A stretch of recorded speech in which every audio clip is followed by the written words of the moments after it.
టైర్లు నడిపినప్పుడు అరిగిపోతాయి, కానీ మీ పాదాల అరికాళ్లు జీవితాంతం పరిగెత్తిన తర్వాత కూడా కొత్తగా ఉంటాయి. శరీరం 75% నీటితో తయారవుతుంది. అయినప్పటికీ లక్షలాది రంధ్రాలు ఉన్నప్పటికీ ఒక్క చుక్క కూడా లీక్ అవ్వదు.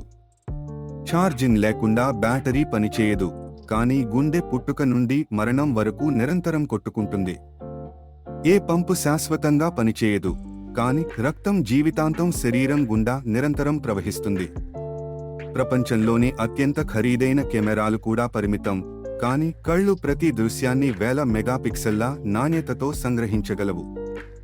ఏ ప్రయోగశాల ప్రతి రుచిని పరీక్షించలేదు, కానీ నాలుక ఎటువంటి పరికరాలు లేకుండా వేల రుచులను గుర్తించగలదు. అత్యంత అధునాతన సెన్సార్లు కూడా పరిమితం, కానీ చర్మం ప్రతి చిన్న అనుభూతిని గ్రహించగలదు. ఏ పరికరం ప్రతి శబ్దాన్ని ఉత్పత్తి చేయదు, కానీ గొంతు వేల శబ్దాలను ఉత్పత్తి చేయగలదు. పౌనఃపున్యాలు. ప్రకృతి మనకు ఇచ్చిన అమూల్యమైన వస్తువులకు కృతజ్ఞతతో ఉండండి.